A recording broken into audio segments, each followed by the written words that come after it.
there are 100 questions in this paper. Each question carries 1 mark. तो अब इन questions के लिए जो जो हमें सीखना पड़ेगा वो हम सीखेंगे। देखो, स्टडीज दो तरह से हो सकती है बच्चों। थ्योरी पढ़ो, देन क्वेश्चन करो। दिस इज वन अप्रोच, ज्यादातर लोग ऐसे करते हैं। Now second approach is question देखो, now learn that theory only which is needed to solve that question. तो अब उस डिटेल में जाओ कि उस क्वेश्चन को समझकर हल करने के लिए, सॉल्व करने के लिए तुमको थियोरेटिकली क्या क्या आना चाहिए। ऐसे भी कर सकते। हाँ, अब कई बार क्या होता है, थ्योरी से अगर हम फैमिलियर हैं पूरी तरह से, तो इस अप्रोच में, सेकेंड अप्रोच में, क्वेश्चन के लिए थ्योरी देखने वाली अप्रोच में कम समय लगता है। पर जब हम थ्योरी से फैमिलियर नहीं है तो इसी अप्रोच में ज्यादा समय लगता है, क्योंकि हम थ्योरी को सिस्टमैटिकली नहीं पढ़ने वाले हैं, क्वेश्चन की नीड के हिसाब से पढ़ेंगे। तो देखते हैं इस मोड से कैसा फील आता है। So here is the question, question number 1। यहां बोल रहे हैं velocity time graph of a body falling from rest under gravity and rebounding from A solid surface is represented by. तो अब हमें पूरा आइडिया होना चाहिए, एक तो ग्राफ का, ग्राफ होता क्या है। दूसरा हमें आइडिया होना चाहिए वेलोसिटी टाइम ग्राफ का। वेलोसिटी टाइम ग्राफ क्या होता है, उससे क्या क्या डिटेल हम वहां से निकाल सकते हैं, यानी उससे क्या क्या चीजें हम समझ सकते हैं। फिर हमें ये आइडिया होना चाहिए बॉडी फॉलिंग फ्रॉम रेस्ट का मीनिंग क्या है। तो बॉडी फॉलिंग फ्रॉम रेस्ट का मीनिंग क्या है कि वो जो भी ऑब्जेक्ट है वो गिर रहा है, जब उसने गिरना शुरू किया था फ्रॉम रेस्ट, तो रुका हुआ था। रेस्ट यानी रुका हुआ था, रुका हुआ था नहीं, उसकी इनिशियल वेलोसिटी क्या थी, 0 थी। तो 0 वेलोसिटी से उसने गिरना शुरू किया। जैसे कोई चीज आपने हाथ में पत्थर पकड़ा हुआ है, उसको छोड़ेंगे तो छोड़ेंगे, जिस समय हाथ में पकड़ा हुआ उसकी वेलोसिटी 0 है, अब धीरे धीरे वो नीचे गिरेगा और उसकी स्पीड बढ़ेगी। क्यों बढ़ेगी, अंडर ग्रेविटी, उसके वजन की वजह से। उसका वजन उसको नीचे की तरफ खींच रहा है, जो अर्थ का ग्रेविटेशनल पुल है Gm1m2/r², उसे नीचे की तरफ खींच रहा है। फिर क्या होता है, टकराता है, rebounding from A solid surface, उससे टकराता है। तो इसको हम कौन से ग्राफ से रिप्रेजेंट कर सकते हैं, तो इसको हमें समझना है बच्चों। तो सबसे पहले तो ग्राफ का मीनिंग, इसको रिवाइज कर लेते हैं हम, ग्राफ होता क्या है। हाँ, ग्राफ में generally most of the time हम दो एक्सेस लेते हैं।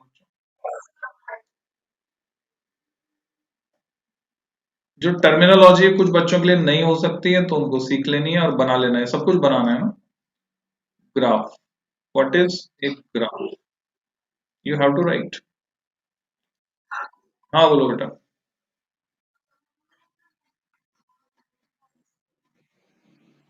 हाँ हाँ श्योर। ओरिजिन को कहते हैं, ओरिजिन। क्या हुआ बेटा। अच्छा,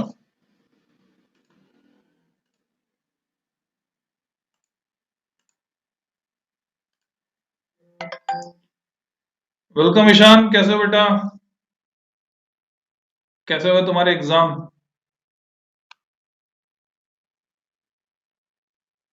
ईशान को आवाज नहीं गई, शायद उसने स्पीकर चालू नहीं किया। ओके, अच्छा, ठीक है बेटा। हम लोग एनटीएससी की तैयारी कर रहे हैं, ठीक है। तो नया अपडेट ये है, तुम जो है वो देख सकते हो पुराने।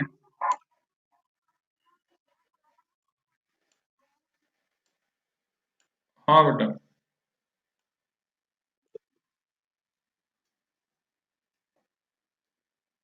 तो ग्राफ में हम किसी एक क्वांटिटी का variation with respect to some other quantity represent करते हैं। ग्राफ बेसिकली एक ऐसा डायग्राम है जो ये शो करता है कि कोई एक पर्टिकुलर क्वांटिटी दूसरी क्वांटिटी के रिस्पेक्ट में किस तरह से चेंज हो रही है। जैसे हम सबको पता है, अगर हम ज्यादा खाना खाएंगे तो हमारा पेट कैसा हो जाएगा, मोटा। ठीक है ना। तो उसके लिए क्या रूल बनाया कि सब बड़ों को झुक झुक के प्रणाम करो, क्योंकि जब हम झुकते हैं तो ये पेट हमारा अंदर दबता है ना। झुक कर देखो तुम्हारा पेट किधर जाएगा, अंदर की तरफ दबेगा। तो कोई चीज पर एक ही तरफ से फोर्स लगेगा तो वो फैलती चली जाएगी, पर दूसरी तरफ से भी फोर्स लगेगा तो वो दबेगी। तो उससे बैलेंसिंग बनी रहती है।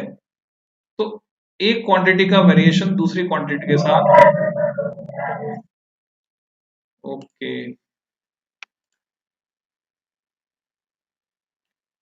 एक क्वांटिटी का वेरिएशन दूसरी क्वांटिटी के साथ हम दिखा सकते हैं विद हेल्प ऑफ ग्राफ।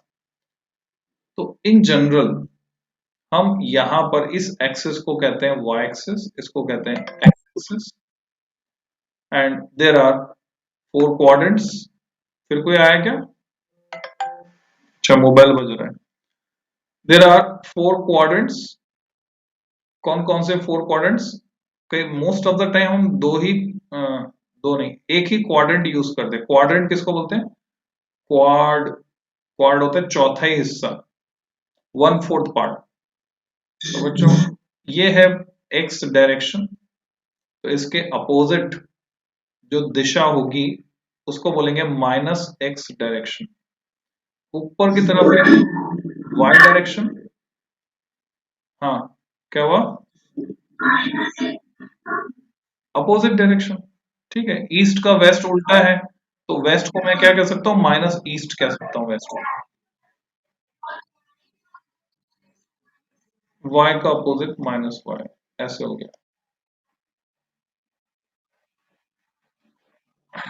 अभी अभी हम जो सिंपल है, सिंपलेस्ट फॉर्म उसी की बात करेंगे। कॉम्प्लेक्सिटी शुरू में नहीं लाते, उससे समझने में हमें दिक्कत होती है।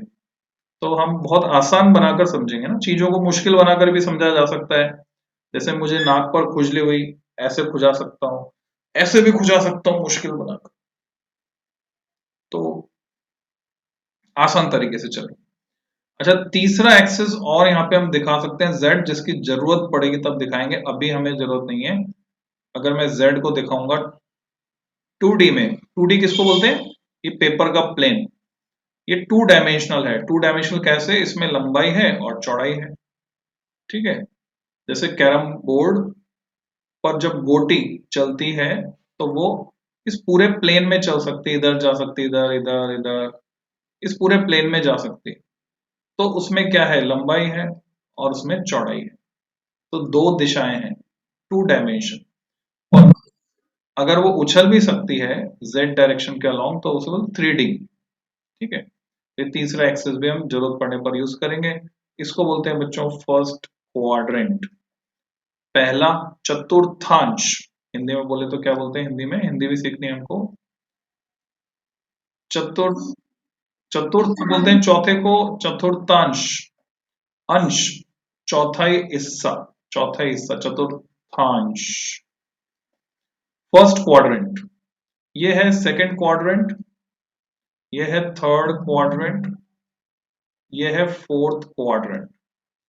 जरूरत पड़ने पर हम यहां पर कोऑर्डिनेट्स, निर्देशांक, किसी पॉइंट की पोजीशन को लोकेट कर सकते हैं। कोऑर्डिनेट्स को कैसे दिखाते हैं? एक्स कॉमा वाई, ये स्टैंडर्ड नोटेशन है। अगर टू कोऑर्डिनेट सिस्टम है, 2D में बात कर रहे हैं, तो दो कोऑर्डिनेट को दिखाया, एक एक्स हो गया, पहले हम एक्स वाले को लिखते हैं, बाद में हम वाई वाले को लिखते हैं, ऐसे दिखाते हैं। जैसे अगर इस ग्राफ में y एक्सिस की जगह मैं वेलोसिटी लूं और x एक्सिस के इसमें टाइम को प्लॉट करूं, तो ये जो ग्राफ बनेगा उस ग्राफ को हम बोलेंगे वेलोसिटी टाइम कर्व, यानी वीटी कर्व। ठीक है, वीटी यानी विवेक तापड़िया, विशाल तापड़िया। ठीक है ओके, तो इसको हम बोलेंगे वीटी कर्व। इसको टीवी कर्व नहीं बोलेंगे। व्हाई? एनीबॉडी? टीवी कर्व नहीं बोलेंगे, वीटी कर्व बोलेंगे। क्यों? बिकॉज इट इज कन्वेंशन क्या कन्वेंशन है, ये y और x कैसे हैं? देखो दो तरह की क्वांटिटीज हम डील करते हैं, एक होती है जो कांस्टेंट है, कांस्टेंट जो बदलती नहीं, वो कांस्टेंट, नियत राशियां, हिंदी में कहते हैं नियत। और दूसरी वो है जो वेरिएबल है, जो बदलती हैं। जो बदलता है उसको क्या बोलेंगे? वेरिएबल। मौसम कैसा है? बदलता है, वेरिएबल है, ठीक है। और अगर कंट्रोल्ड एटमॉस्फेयर में तुम हो तो एसी किसे कांस्टेंट रखता है? टेम्परेचर को। तो हम बोलेंगे टेम्परेचर कांस्टेंट है कंट्रोल्ड एटमॉस्फेयर में 27 डिग्री सेंटीग्रेड। या रेफ्रिजरेटर में तुमने नोट किया हो तो तुमने टेम्परेचर फिक्स कर दिया, सेट कर दिया, तो हम बोलेंगे वहां पर टेम्परेचर कांस्टेंट है। तो दो तरह की क्वांटिटीज होती है बच्चों, एक जो बदलती नहीं है कांस्टेंट, दूसरी जो बदलती है वेरिएबल। अब वेरिएबल फिर से दो तरह के हो सकते हैं, एक वो जो स्वतंत्र रूप से बदलते हैं, इंडिपेंडेंटली, इंडिपेंडेंट, किसी पर निर्भर नहीं करते। बोलो बेटा।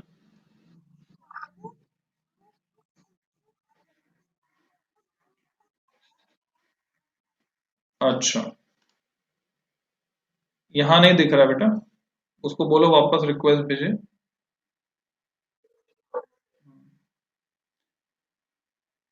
तो दो तरह के वेरिएबल हैं बच्चों। हाँ श्योर, रिकॉर्डिंग तुम्हारे पास होती है, तुम देख सकते हो, है ना? तो उसके लिए पूछने की जरूरत नहीं है, बताने की जरूरत नहीं है, बिकॉज हमारे पास वैसे ही कम टाइम होता है। और कोशिश करो टाइम पर तुम क्लास में आ जाओ। Okay, so here we are.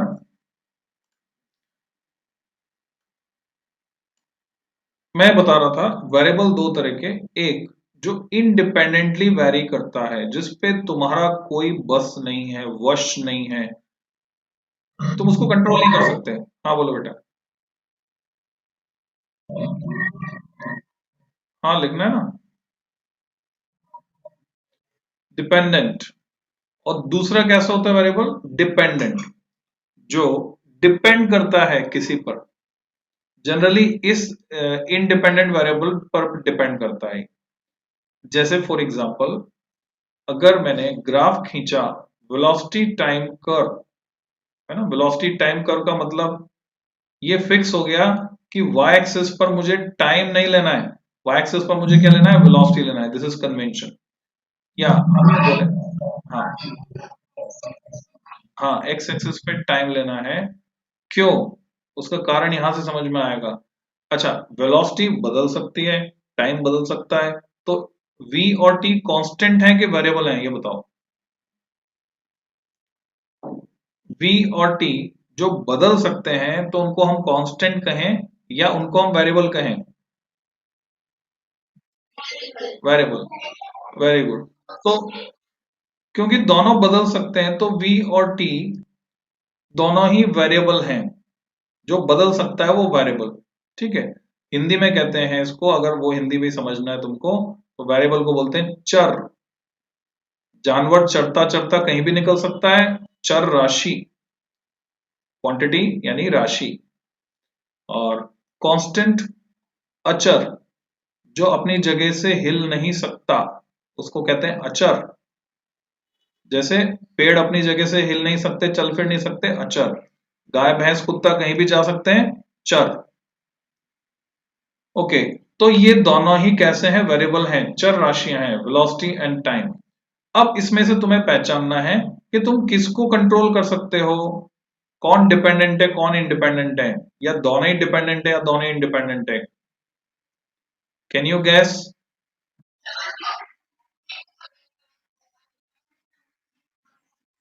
निर्भर, निर्भर और स्वतंत्र।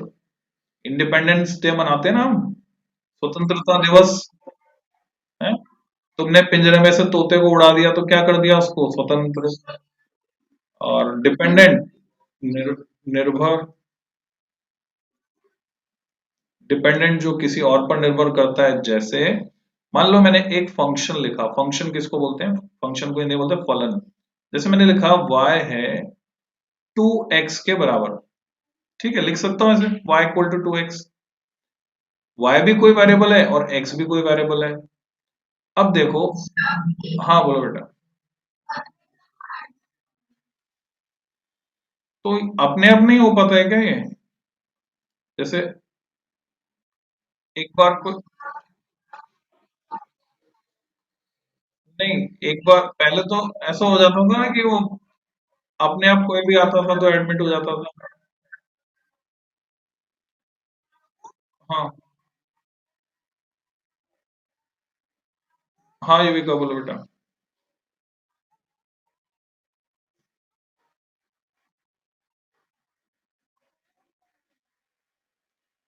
अच्छा, मीटिंग शेड्यूल्ड ही तो है ये, इसमें कैलेंडर में है। चलो देखते हैं क्या हो सकता है, अभी तो आई नहीं वो वापस, दोबारा वो आएगी तभी। हाँ हाँ। कौन? ओके। हाँ हाँ, ज्विका आ गई। So let's get back to our discussion. मैंने बोला कोई क्वांटिटी है y, y is variable and x is also variable, and y equal to 2x, it means y is function of x. What we call it? We call it y is function of x। उसको कैसे लिखते हैं बच्चों? ऐसे लिखते हैं, देखो function. Function होता है जैसे घर में कोई, किसी के घर में फंक्शन है, कोई प्रोग्राम है, शादी है, बर्थडे है, तो ऐसे ही मैथमेटिक्स में भी फंक्शन होता है। तो उसको एफ ऊपर सबस्क्रिप्ट एन लगाते हैं, यानी सुपर स्क्रिप्ट ऊपर जो लगाते हैं उसको बोलते हैं super script. y is function of x, y is function of x, ऐसे पढ़ते हैं। क्यों? क्योंकि y की वैल्यू x पर डिपेंड कर रही है। अगर मैंने यहां पर रखा इफ x इक्वल टू 0, तो बताओ y कितना हुआ? किसी क्वांटिटी को 0 से मल्टीप्लाई करते हैं तो क्या मिलता है? 0। सब शून्य हो जाता है। जब भी हम शून्य से किसी क्वांटिटी को मल्टीप्लाई करते हैं तो 0 ही मिलता है। और ये तो हुआ केस ए। नोट करते जाना सब कुछ। केस बी, अगर x 1 हो जाए तो y कितना होगा? तो उसको ऐसे सिंबल लगाते हैं हम, बराबर लगाकर, या ऐसे ग्रेटर देन का सिंबल लगाते हैं, इसको बोलते हैं या और। तो अगर x 1 रखूंगा मैं इस इक्वेशन में, इसको इक्वेशन कह सकते हैं, y equal to 2x is an equation, समीकरण है ये। तो y इक्वल टू 2 इंटू 1, 2 को 1 से मल्टीप्लाई किया, 2 1 जा 2, तो y इक्वल टू 2। तो तुमने क्या देखा? तुमने देखा कि y की वैल्यू जो कि कभी 0 है कभी 2, और अगर मैं और आगे ले जाऊं तो मैं C part, suppose y equal to, sorry suppose x equal to 2, अगर x इक्वल टू 2 हुआ तो y की वैल्यू क्या हो जाने वाली है? y equal to 2 multiplied by 2x की जगह 2 रखा हमने, 4। तो हम यहाँ पर क्या देख रहे हैं? y की वैल्यू कभी 0 होती है, कभी 2 हो जाती है, कभी 4 हो जाती है, और वो किस पर डिपेंड कर रही है? x पर। x की वैल्यू 0 है, 1 है, 2 है, अकॉर्डिंगली y की वैल्यू चेंज हो रही है। तो x भी चेंज हो रहा है, y भी चेंज हो रहा है, इसलिए दोनों ही कैसे हैं? दोनों ही वेरिएबल हैं। Both are variables. किस तरह के वेरिएबल हैं? क्योंकि y की वैल्यू x पर डिपेंड करती है, y is function of x। तो x तो इंडिपेंडेंटली चेंज हो सकता है स्वतंत्र रूप से, पर y की वैल्यू किस पर डिपेंड कर रही है? x पर। तो हम बोलेंगे y डिपेंडेंट वेरिएबल है और x इंडिपेंडेंट वेरिएबल है। क्या ये बात समझ में आई?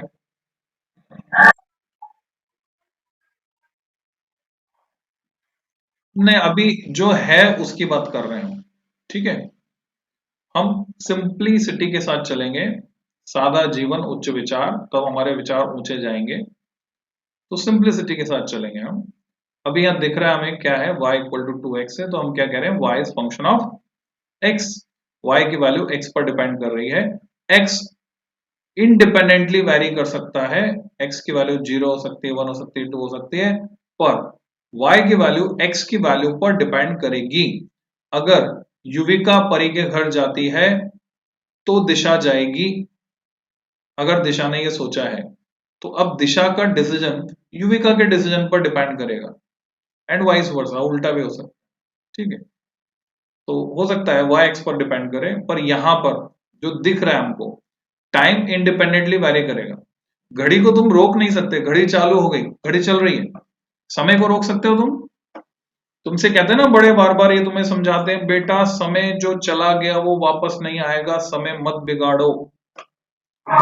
है ना, तुम्हें बड़े सिखाते हैं पूरे टाइम कि तुम जो है समय का सदुपयोग करो। तो वो कैसे? क्योंकि समय पर हमारा कंट्रोल नहीं है। Time is independent variable. समय तो बढ़ता जा रहा है, बढ़ता जा रहा है, बढ़ता जा रहा है। अच्छा, वेलोसिटी, तुमने हाथ में एक पत्थर पकड़ा हुआ है, अब तुम्हारी मर्जी है कि तुम उसे किस क्षण पर छोड़ो, at what instant you drop it. तुम्हारे हाथ में है, तुम्हारी मर्जी है। तो अब उस पत्थर का मोशन कब स्टार्ट होगा? वो चलना तब शुरू करेगा जिस क्षण तुम छोड़ोगे। मान लो तुमने छोड़ा t इक्वल टू 2 सेकेंड पर, तो अब t इक्वल टू 2 सेकेंड पर वो चलना शुरू करेगा, उसका मोशन स्टार्ट होगा। तो उसकी जो वेलोसिटी है वो किस पर डिपेंड कर रही है? टाइम पर। तो वेलोसिटी कैसा फंक्शन हुआ, कैसा वेरिएबल हुआ? वेलोसिटी हुआ डिपेंडेंट वेरिएबल। तो इन दोनों के बीच तुम्हें अंतर समझ में आ गया होगा, एक है डिपेंडेंट वेरिएबल, एक है इंडिपेंडेंट वेरिएबल। जो डिपेंडेंट वेरिएबल होता है उसको हम y एक्सिस पर प्लॉट करते हैं, जो इंडिपेंडेंट वेरिएबल होता है उसको हम x एक्सिस पर प्लॉट करते हैं। अब सोचो, वेलोसिटी टाइम कर्व की हम बात कर रहे हैं। अगर मैं यहां पर किसी पत्थर के लिए एक ग्राफ प्लॉट करता हूं और वो ग्राफ कुछ इस तरह का आता है, ग्राफ लुक लाइक दिस, और सपोज यहां पर वैल्यू है 5 मीटर पर सेकेंड। जैसे जब हम ये ग्राफ बनाते हैं ना, तो यहाँ कुछ कुछ वैल्यूज होती हैं। जैसे यहां मान लो टाइम हो गया 1 सेकेंड, टाइम हमने सेकेंड में लिया। यहाँ हो गया सपोज 2 सेकेंड, यहाँ हो गया 3 सेकेंड। अब ये ग्राफ क्या रिप्रेजेंट कर रहा है? जब टाइम 1 सेकेंड है तब उस पार्टिकल की वेलोसिटी कितनी है? कितनी है? 5 मीटर पर सेकेंड। जब टाइम 0 है उस पार्टिकल की वेलोसिटी कितनी है? 5 मीटर पर सेकेंड। जब टाइम 2 सेकेंड है तब मुझे वेलोसिटी निकालनी है, तो मैं यहां से सीधी लाइन खींचता हूं। लाइन इस ग्राफ को जिस पॉइंट पर काट रही है उससे पॉइंट ऑफ इंटरसेक्शन कहते हैं हम, प्रतिच्छेदन बिंदु, इंटरसेक्शन, पॉइंट ऑफ इंटरसेक्शन। तो वेलोसिटी कितनी है? 5 मीटर पर सेकेंड। और आगे ले जाऊं मैं, अगर t इक्वल टू 3 सेकेंड पर वेलोसिटी कितनी है? बोलो कितनी है? 5 मीटर पर second. What does it mean?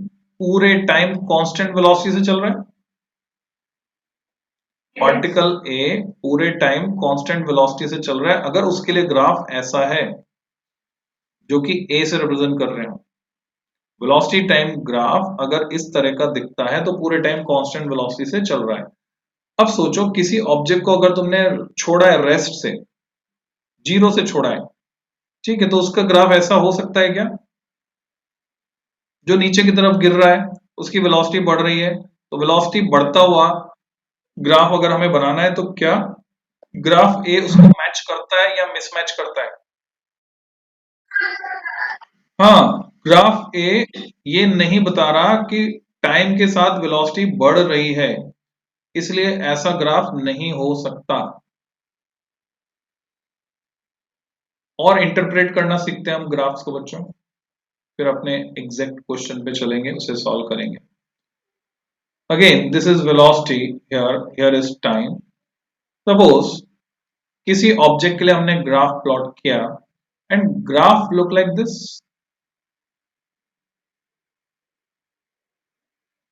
इसको क्या बोलते हैं? Inclined straight line. Inclined straight line, इसको क्या बोलते हैं? ये जो पिछला वाला ग्राफ खींचा था इसको क्या बोलेंगे? Straight line. स्ट्रेट लाइन को कैसे लिखेंगे बच्चों? स्ट्रेट का short form, standard short form है एस टी डॉट। एग्जाम में भी यूज कर सकते हैं स्ट्रेट के लिए। स्ट्रेट लाइन कैसी है? पैरेलल है। पैरेलल होने का मतलब जैसे ट्रेन की पटरियां हैं, दिख रही है तुम्हें, टी एक्सिस और ए, ये कैसी है ट्रेन की पटरियां जैसे, स्ट्रेट लाइन। पैरेलल का शॉर्ट फॉर्म है, ये दो खड़े डंडे खींच देते हैं मतलब पैरेलल। पैरेलल टू, जो एक्स एक्सिस पर हमने टाइम लिया है बच्चों, तो उसको हम कहते हैं टाइम एक्सिस, समय अक्ष, टाइम एक्सिस। तो मैं क्या बोलूंगा, अगर मैं यहाँ पे पॉइंट मार्क करता हूं बी, तो बी ए जो लाइन है, B A line, it is straight line parallel to time axis. जबकि अभी ये जो मैंने नया ग्राफ खींचा है, suppose it is OP, this point is P. OP graph क्या बताता है उसको हम समझते हैं। मान लो यहां है टाइम 1 सेकेंड, यहां है 2 सेकेंड, यहां है टाइम 3 सेकेंड, यहां वेलोसिटी सिंपल लेके चलता हूं मैं 5 मीटर पर सेकेंड, यहां पर 10 मीटर पर सेकेंड। ये जो वेरिएशन है इसको हम कहते हैं लीनियर वेरिएशन, लीनियर, रैखिक रूप से बढ़ रहे हैं, यानी यूनिफॉर्मली बढ़ रहे हैं। तुम देखो 5, 10, 15 के बीच में बराबर बराबर गैप है, 5-5 मीटर पर सेकेंड का गैप आ रहा है। अगर मैं 5 मीटर पर सेकेंड से 10 मीटर पर सेकेंड जाता हूं तो एक खाना ब्लॉक, एक ब्लॉक का गैप है। 10 से 15 जाता हूं तो एक ब्लॉक का गैप है, तो यूनिफॉर्मली बढ़ रहे हैं। और इधर भी 1 2 3 यूनिफॉर्मली बढ़ रहे हैं। अब अगर तुमसे पूछते हैं इस ग्राफ को देखकर बताओ t=3 सेकेंड पर पार्टिकल की वेलोसिटी कितनी थी, बता सकते हो? हाँ, 15 मीटर पर सेकेंड। तुम यहां से एक लाइन खींचोगे 3 से, वर्टिकल लाइन, जो इस ग्राफ को इंटरसेक्ट कर रही है एग्जैक्टली पॉइंट पी पर। अब पॉइंट पी से एक हॉरिजॉन्टल लाइन खींचोगे जो वेलोसिटी के एक्सिस को टच कर रही है 15 मीटर पर सेकेंड पे, उससे हमें पता चलता है 15 मीटर पर सेकेंड। t=2 पर वेलोसिटी क्या थी, t=2 पर वेलोसिटी थी 10 मीटर पर सेकेंड, और t=1 पर थी 5 मीटर पर सेकेंड, एंड सो ऑन। इस ग्राफ से हम पता लगा सकते हैं। तो ये एक स्ट्रेट लाइन है, इंक्लाइंड स्ट्रेट लाइन।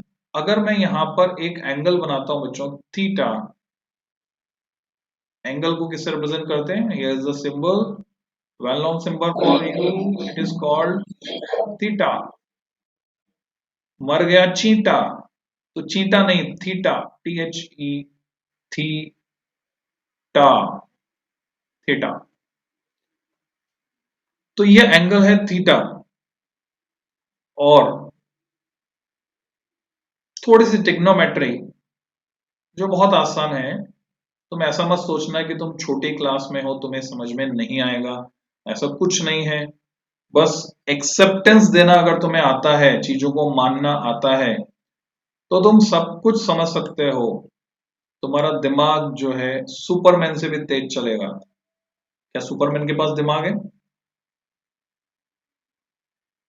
है क्या? सबसे तेज चलने वाला दिमाग किसके पास है, कौन से सुपर हीरो के पास? अरे भाई, हमारे चाचा चौधरी। भारत में डायमंड कॉमिक बुक आती थी और उसके जो करेक्टर थे चाचा चौधरी। चाचा चौधरी का दिमाग कंप्यूटर से भी तेज चलता है, ढूंढ लेना गूगल में, गूगल में ढूंढ लेना, गूगल बताएगा तुम्हें। तुम भाग रहे हो विदेशियों के पीछे, वहां कुछ नहीं धरा है। हाँ, सारे सुपर हीरो हमारे भारत में भी हैं। हाँ बोलो बेटा। हाँ, अच्छी बात है। तो अगर ये एक ट्रायंगल है, ये बनाया मैंने ट्रायंगल, तुमने भी बनाया एक ट्रायंगल, मैंने भी बनाया एक ट्रायंगल, उसमें मैंने एक एंगल मार्क किया और उसको बोला थीटा। इस ट्रायंगल में 3 साइड्स होती हैं, इसको मैं नाम देता हूं triangle ABC। In respective sides को हम बोलते हैं, जो नीचे है, जो बेस प्रोवाइड कर रहा है इसको खड़े रहने के लिए, उसको बोलते हैं हम बेस। और जो परपेंडिकुलर खड़ा है, परपेंडिकुलर, सीधा, लंबवत, इसको बोलते हैं परपेंडिकुलर, यानी AC इज परपेंडिकुलर। और जो स्लांट है, तिरछा, BC, इसको हम बोलते हैं hypotenuse.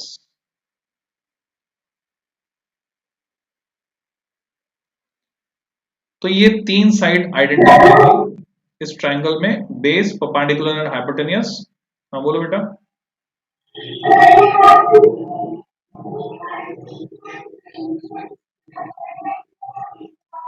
Perpendicular, you can make symbol also. This is symbol for perpendicular. Perpendicular.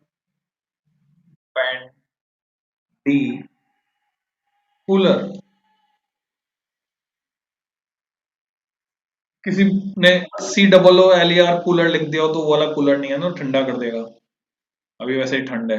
It is perpendicular, CULAR cooler. तो बेस हाइपोटेनियस परपेंडिकुलर में यहां पर अगर मैं साइन थीटा लिखता हूं, टिग्नोमेट्रिक रेशियो कहते हैं इसको, these are called trigonometric ratios.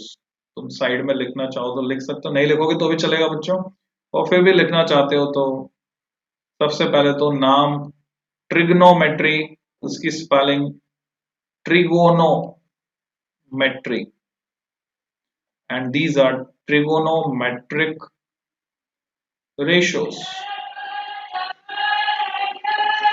तो साइन थीटा क्या होता है? साइन थीटा होता है परपेंडिकुलर अपॉन हाइपोटेनियस।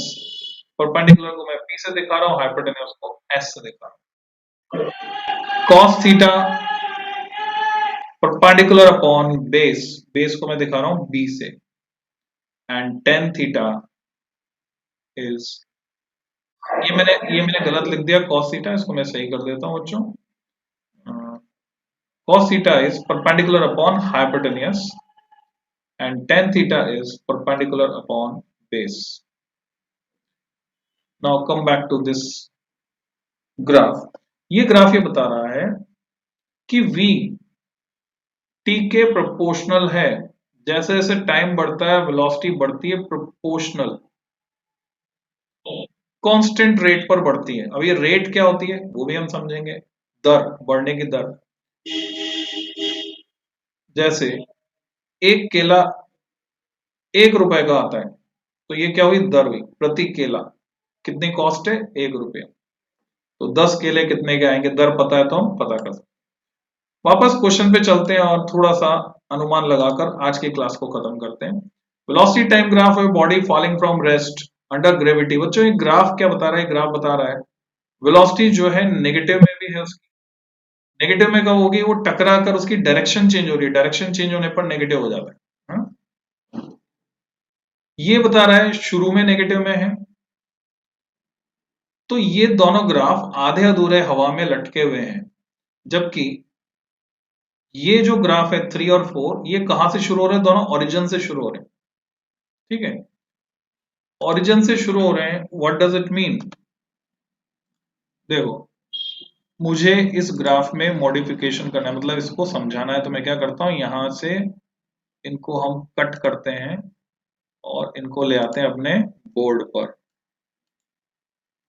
तो अब हम इनके बारे में डिस्कस कर सकते हैं कि ये ग्राफ क्या क्या बता रहे हैं। सो हियर ये बता रहा है कि t इक्वल टू 0 पर वेलोसिटी क्या थी? 0। ये वेलोसिटी 0। और ये भी बता रहा है t इक्वल टू 0 पर वेलोसिटी क्या थी? 0। फिर ये बता रहा है कि पर्टिकुलर टाइम, मान लो यहां पर मैं ले लेता हूं t1, अभी 1 2 3 लेने के बजाय मैं ऐसे ले रहा हूं t1। तो वेलोसिटी कितनी है? v1, जो कि मैक्सिमम है, या मैं इसको कह सकता हूं v मैक्स सबस्क्रिप्ट मैक्स, यानी मैक्सिमम वेलोसिटी। ये तरीके हैं दिखाने के। अगर तुम एक्सेप्टेंस देते जाओगे, मानते जाओगे हाँ ऐसा ऐसा कुछ होता है, तो सब चीजें समझ में आएंगी धीरे धीरे, परवाह नहीं करनी कुछ भी। अब यहाँ तुम देख रहे हो कि V मैक्स जो है बदल रही है। देखो ये ग्राफ सीधे नीचे जा रहा है। हमने क्या देखा था? ऊपर होता है पॉजिटिव, नीचे होता है नेगेटिव, देखा था ना, -y लिखा था। ठीक है, और नेगेटिव का मतलब क्या होता है? डायरेक्शन चेंज हो जाना। तो किसी बॉल को तुमने छोड़ा, तो बॉल जो है, ये बॉल है, बी फॉर बॉल, इसको तुमने यहां से छोड़ा, ये बॉल नीचे गई, ये यहाँ फर्श है, इस पे टकराती है सर्टेन वेलोसिटी से, तो तो जब ये यहाँ इस पॉइंट पर होगी तब इसकी वेलोसिटी मैक्सिमम होगी या बीच में कुछ होगी या मिनिमम होगी, बताओ। हम तीन कैटेगरी में रखते हैं वेलोसिटी को, मिनिमम, मैक्सिमम एंड जीरो। तो जब ये यहाँ टकराने से जस्ट पहले, फर्श पे टकराने से जस्ट पहले मिनिमम होगी, मैक्सिमम होगी या जीरो होगी? हाँ, इट विल बी मैक्सिमम। टकराने से जस्ट पहले मैक्सिमम होगी और टकराने के जस्ट बाद भी मैक्सिमम होगी, क्योंकि जब ये वापस ऊपर आएगी, ऊपर आके यहाँ तो रुक जाएगी ना वापस, तो यहाँ जीरो हो जाएगी वापस। हाँ बोलो बेटा।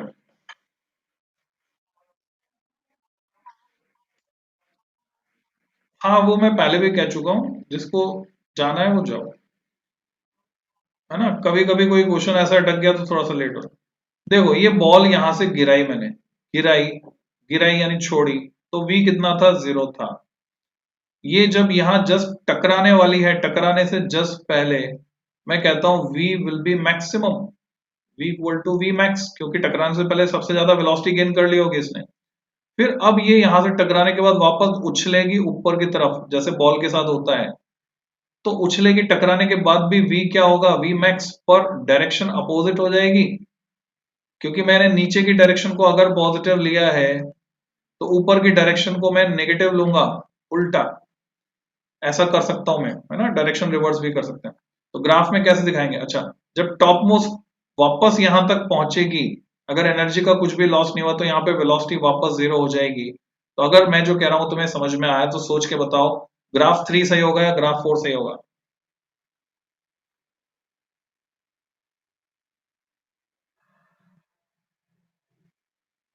जो सिचुएशन हम डिस्कस कर रहे हैं इसके लिए ग्राफ 3 सही होगा या ग्राफ 4 सही होगा? ग्राफ 4 क्या कह रहा है, ये कह रहा है वेलोसिटी मैक्सिमम हुई और घटकर वापस जीरो हुई, घटकर जीरो हुई, मैक्सिमम हुई, डायरेक्शन चेंज नहीं हुई इसमें, क्योंकि ग्राफ फर्स्ट क्वाड्रेंट में है, जहां पर वेलोसिटी भी पॉजिटिव है और टाइम भी पॉजिटिव है, बोथ आर पॉजिटिव, कोई भी नेगेटिव नहीं हुआ। पर एक्चुअल में बॉल बॉल जब जा रही है, टकरा के वापस आ रही है, तो डायरेक्शन चेंज हो रही है, इसकी वजह से हम ग्राफ 4 को रिजेक्ट करते हैं। तो कौन सा सही ग्राफ हुआ, ग्राफ 3। तो इस क्वेश्चन को सॉल्व करने में जो कुछ लॉजिक लगा है इसको दोबारा से तुम देखना, और दोबारा से देखने के बाद समझने की कोशिश करना, फिर जो चीजें नहीं समझ में आती हम डिस्कस करेंगे नेक्स्ट क्लास में। तो अभी फिलहाल इतना काफी है, फिर मिलते हैं नेक्स्ट क्लास में।